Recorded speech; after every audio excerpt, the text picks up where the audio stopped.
Entonces, vamos a comenzar con esta clase que vamos a ver un poquito acerca de los fármacos y cómo los fármacos se van a alterar durante el ejercicio intenso, específicamente en los deportistas. Entonces, vamos a comenzar primero con unas pequeñas consideraciones generales.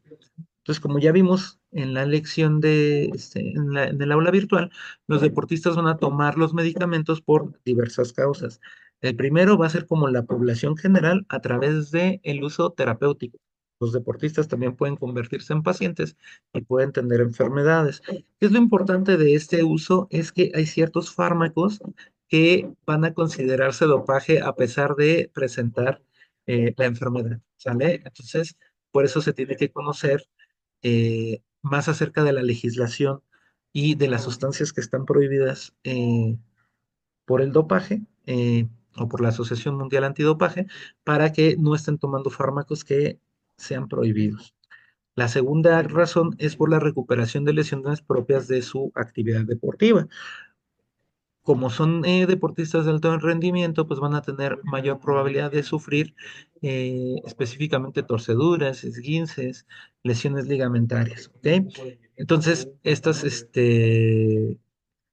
también tenemos estos fármacos que se pueden utilizar por este uso. Tenemos también ciertos fármacos que pueden estar contenidos en las listas antidopaje. En tercero, como uso recreacional, social o de abuso. eh, en el cual van a estar pues principalmente las drogas ilegales y cuatro como agentes de mejora del rendimiento deportivo, ¿sale? Entonces, obviamente, ya que veamos todo lo de dopaje, pues vamos a determinar cuáles sí y cuáles no van a estar dentro de estos grupos, ¿ok? Entonces, primero vamos a ver cuáles van a ser los cambios farmacocinéticos secundarios al ejercicio. Tenemos nosotros que la distribución sanguínea en reposo de forma normal se va a los músculos en un 20% y el otro 80% en general se va a ir al resto del organismo, específicamente, o los órganos que más van a absorber esta sangre va a ser el abdomen, específicamente el hígado, los riñones y el corazón y el cerebro, ¿ok? Cuando nosotros hacemos ejercicio, y específicamente ejercicio intenso, esto se puede redistribuir hasta un 87% a los músculos, lo cual va a producir disminución del flujo sanguíneo en estas otras regiones, ¿sale? Y esto nos va a hacer una modificación, a veces muy importante, a veces insignificativa, respecto a la farmacocinética eh, de los medicamentos. Entonces, cuando estemos hablando de absorción, lo más importante va a ser cuál va a ser la vía de administración. Pues ya sabemos que de eso va la absorción, ¿no? En los fármacos que se aplican en vía intramuscular, intradérmica y subcutánea, ¿qué creen que es lo que le va a pasar a estos fármacos que se administran por esta vía?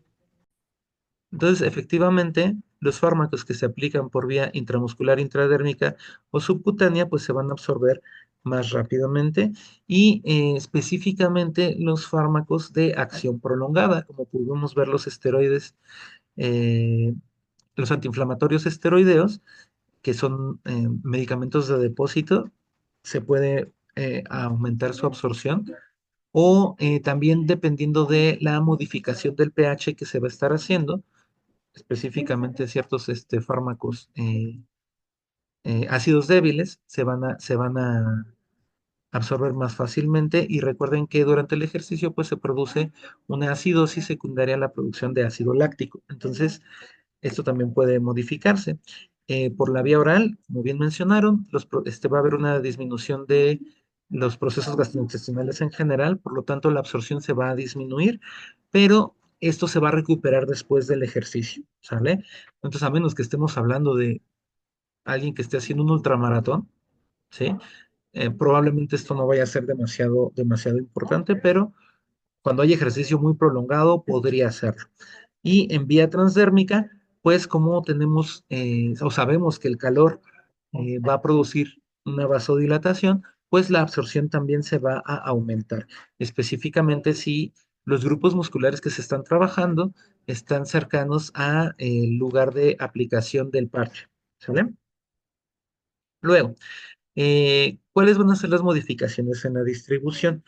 Recordemos que el volumen de distribución se va a dar o va a depender del flujo sanguíneo y de la unión del fármaco a proteínas. Pero esto no es lo que se va a alterar específicamente. ¿Qué es lo que sí nos va a alterar la distribución? La deshidratación secundaria al ejercicio, ¿sale? Como nosotros sabemos, los deportistas tienen que estar ingiriendo agua constantemente porque a través de la sudoración se pierde bastante líquido.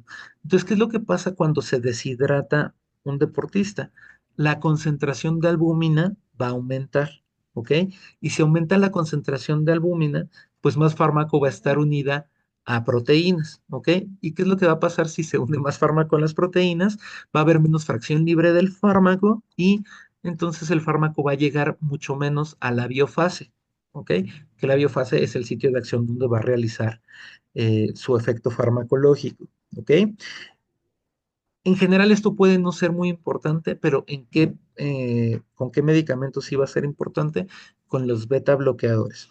Entonces recordemos también que los beta bloqueadores no solamente se van a alterar durante el ejercicio por esto, sino que también van a alterar las respuestas del cuerpo al ejercicio, o sea, van a evitar que se produzca aumento de la frecuencia cardíaca y vamos a tener menos modificaciones corporales al ejercicio y el paciente se puede descompensar. Entonces, de nueva cuenta, como vimos en la clase de fármacos del sistema nervioso autónomo, pues hay que monitorizar signos vitales, específicamente frecuencia cardíaca, pero todos son importantes antes, durante y después de la sesión de entrenamiento, ¿ok? En personas que estén ingiriendo beta bloqueadores. Luego, también tenemos que el flujo hepático va a disminuir, por lo tanto, la distribución de los fármacos que sean absorbidos por vía oral, que todos van a pasar por el hígado, va a disminuir. También el aumento de la temperatura corporal va a producir una mayor o un aumento de los fármacos que se encuentren libres en plasma. ¿Ok? Entonces esto también puede alterar la distribución de los mismos y la disminución del pH sanguíneo puede disminuir la penetración del fármaco a los tejidos, o sea, la biofase.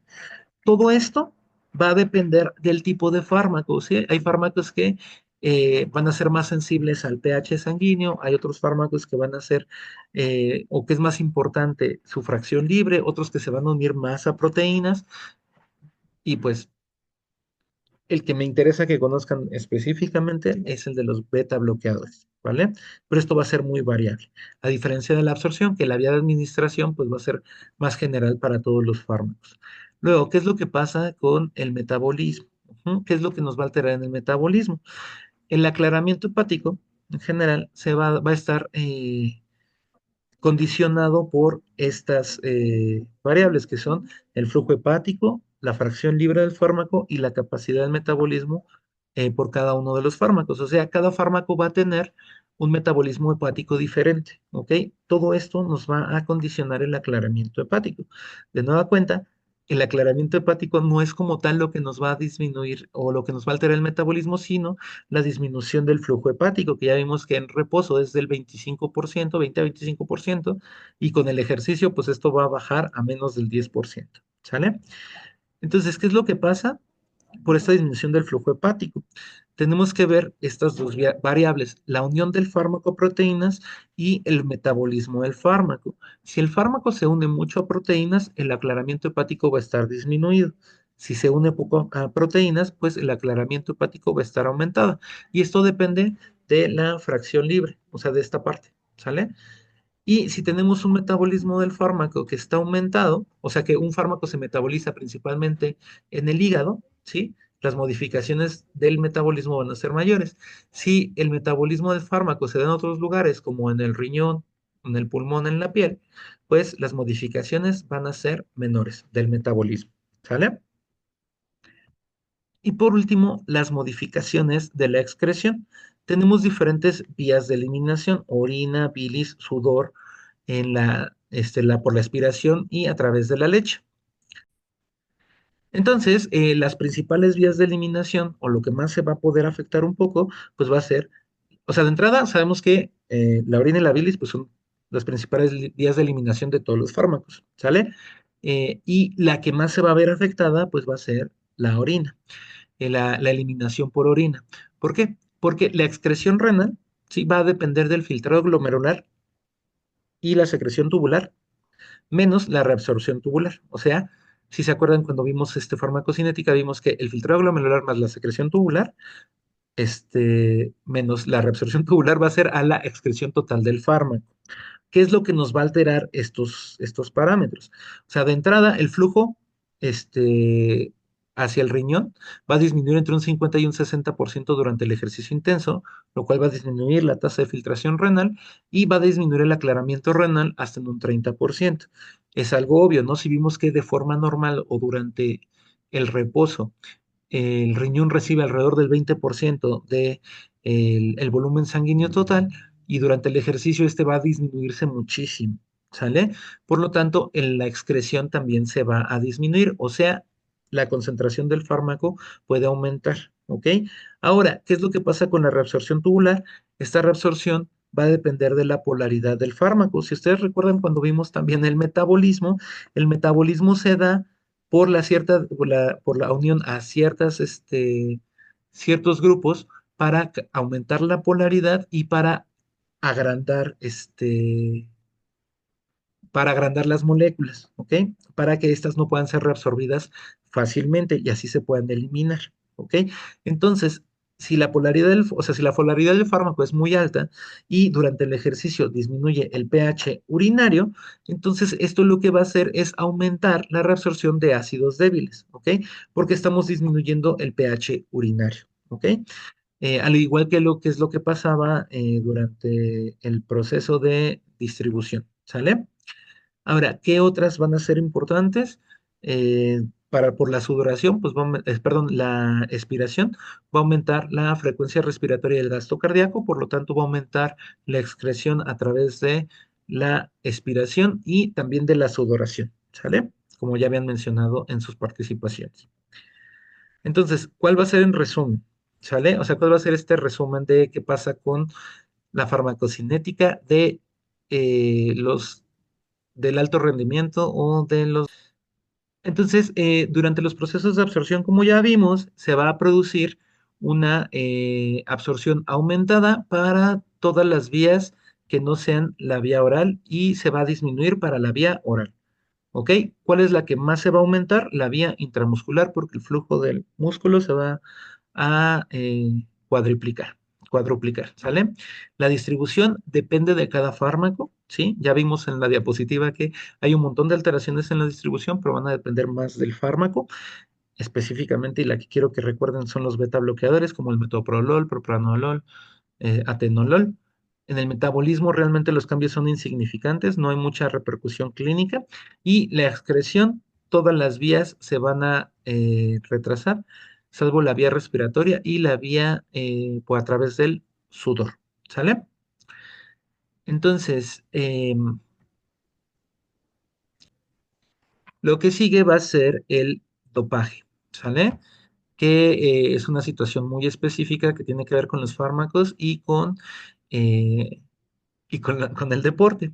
¿Sale? Entonces vamos a tener dos definiciones de dopaje. Uno es el uso de un artificio, ya sea una sustancia o un método, potencialmente peligroso para la salud de los atletas y o susceptible de mejorar sus resultados. ¿Ok? O sea, desde este punto de vista, el dopaje puede estar dado por sustancias recreativas, ¿ok? Porque pueden ser potencialmente peligrosos para los atletas, pero también que sea susceptible de mejorar, más bien, o sea, algo que no sea potencialmente peligroso o no tan peligroso, pero que sí puede mejorar sus resultados. Y digamos que el discurso oficial o la definición oficial es la presencia en el organismo del atleta de una sustancia prohibida, la constatación del uso de una sustancia prohibida o la constatación de la aplicación de un método prohibido, ¿ok? O sea que a pesar de que no encontremos nada en el organismo del atleta, si nosotros tenemos una imagen, un video donde se está este, administrando una sustancia potencialmente prohibida, eso podría ser o puede constar también como dopaje. ¿Sale? Son las dos definiciones del dopaje. Entonces, en México tenemos que seguir, o la legislación que está vigente ante el dopaje o para determinar lo que es dopaje, qué sustancias van a ser dopajes, cómo se tiene que hacer la prevención del dopaje, cómo se tiene que hacer el control del dopaje, todo esto son varias. Recuerden que en México la ley máxima pues es la Constitución Política de los Estados Unidos Mexicanos, que va a estar sujeta, pero nunca por debajo de las leyes internacionales. Entonces, así tenemos la Convención Internacional contra el Dopaje en el Deporte de la UNESCO, el Código Mundial Antidopaje, ¿sale? Que esas serían las normas internacionales y ya las normas locales y más específicas, tenemos la Ley General de Cultura Física y Deporte, el decreto por el que se reforman algunos artículos de dicha ley y las normas del modelo para la Organización Nacional Antidopaje de México, ¿ok? Entonces, específicamente si se van a dedicar a deporte, sí sería importante que le echaran una ojeadita a esta legislación, ¿ok? No es muy larga, no es muy pesada, el lenguaje puede ser un poquito cansado, ¿ok? Ahora, ¿cómo se va o cuándo se va a considerar que se está rompiendo con esta norma o con estas normas que acabamos de ver? Uno, cuando se constata la presencia de una sustancia prohibida o uno de sus metabolitos o metabolitos en la muestra de un deportista, ¿ok? Cuando veamos cuál es el proceso del dopaje, pues vamos a ver que la infracción de cada uno de estos pasos se considera, más bien que si se altera alguno de estos pasos, se considera una infracción, ¿ok? En segundo lugar, el uso o tentativa de uso de una sustancia prohibida, o sea, estarlo viendo, o siquiera la tentativa de uso ya es una infracción de la norma porque el atleta tiene que ser un ejemplo, a seguir, o sea, el atleta es mucho más que solamente el deporte. Evitar, rechazar o incumplir la, la recogida de muestras, ¿ok? Eso es súper importante. Si un atleta rechaza que le tomen una muestra, ya infringió la norma y va a ser sancionado. También si se le está tratando de localizar a un atleta para que participe en un mecanismo de control de dopaje y no se localiza, ya infringe la norma. La manipulación de las muestras o de cualquier parte del proceso de control del dopaje ya presenta una infracción. Y todo esto lo estoy sacando del Código Mundial Antidopaje, que como ya vimos es parte importante de la legislación. También tenemos que la posesión de una sustancia prohibida o método por prohibido, o de sus personas de apoyo, como podría ser el entrenador o la entrenadora, ya es una infracción, ¿ok? El tráfico, tentativa de tráfico de estas sustancias o estos métodos o también de tanto del deportista como de sus personas de apoyo, la administración o tentativa de administración durante la competición o después de la competición, porque ahorita vamos a ver que las sustancias se clasifican de forma diferente, entonces por eso esto es un punto aparte. La complicidad o tentativa por parte de un deportista para que alguien se dope, o sea, otro deportista se dope, y la asociación prohibida de un deportista u otra persona durante el periodo de inhabilitación del mismo, ¿ok? O de otra persona.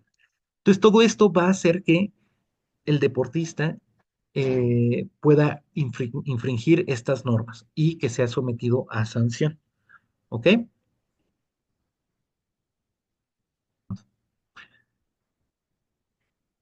Entonces, ¿cuáles son, de acuerdo a la lista de prohibiciones de la Asociación Mundial Antidopaje, que la más nueva es la del 2024, las sustancias se van a dividir en tres tipos? Las sustancias que están prohibidas en la competición, o sea que el atleta no puede consumir esta sustancia desde las 11:59 del día anterior a la competencia, ajá, 11:59 de la noche, o sea, las 23:59 hasta el día de la competencia o durante la competencia. ¿Ok? Estas sustancias solamente están prohibidas en el momento en que se va a competir. ¿Ok? Que van a ser diferentes a las sustancias que están prohibidas siempre. O sea, hay ciertas sustancias que los atletas no pueden consumir nunca. ¿Ok? Nunca la pueden consumir.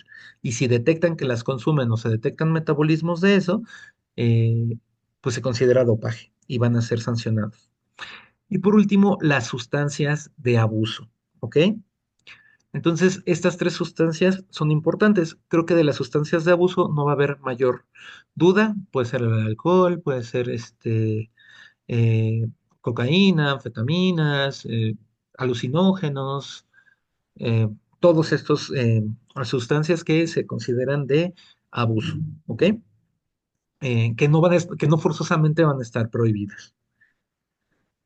Entonces, tenemos las sustancias que están prohibidas siempre, ajá, como puede ser cualquier sustancia que no está aprobada por nadie, ¿ok? O sea, si una sustancia experimental que está en fase de investigación uno, que es en animales de laboratorio, o incluso en experimentación fase 2 que sería ya en humanos sanos, no están, o sea, ninguna de esas sustancias en fase de experimentación o que no están aprobadas por ningún organismo deben ser ingeridas por los atletas, ¿ok? Unas que conocen son muy frecuentes de ver en los atletas, incluso en los no atletas, sino en los gimnasios, son los agentes anabolizantes, en lo cual profundizaremos en la siguiente sesión.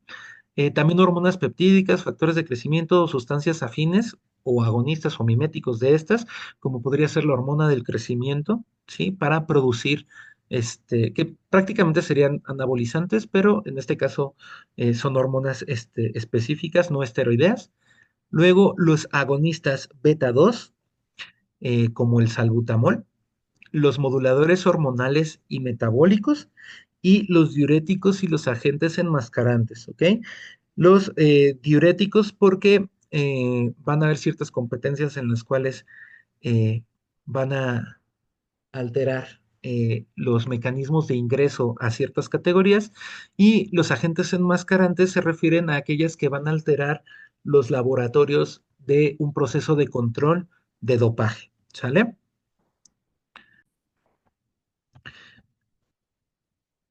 Por otro lado, tenemos los métodos que están prohibidos siempre, ¿sale?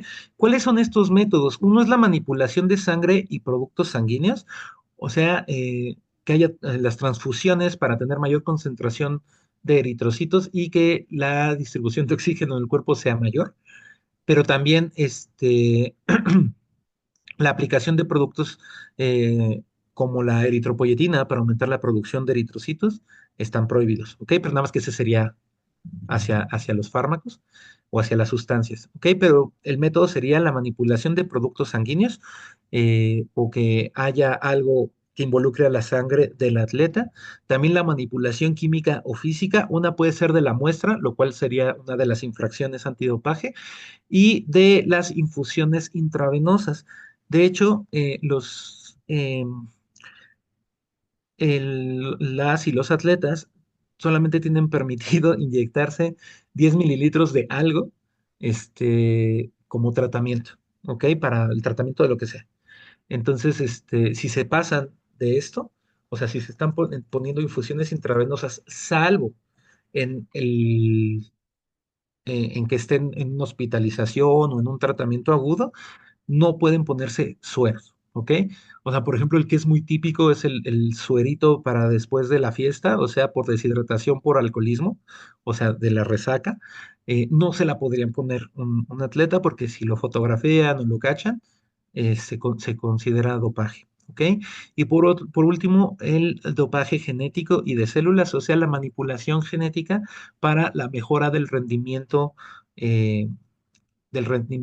deportivo.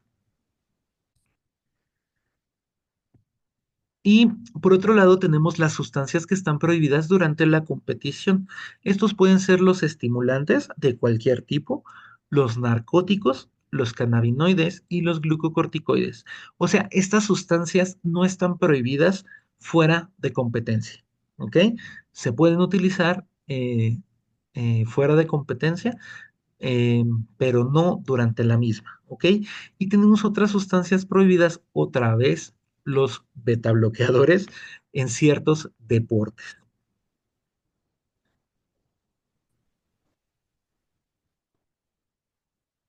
Ajá. Entonces, efectivamente, ya terminamos, ¿vale? Entonces, ¿alguna duda?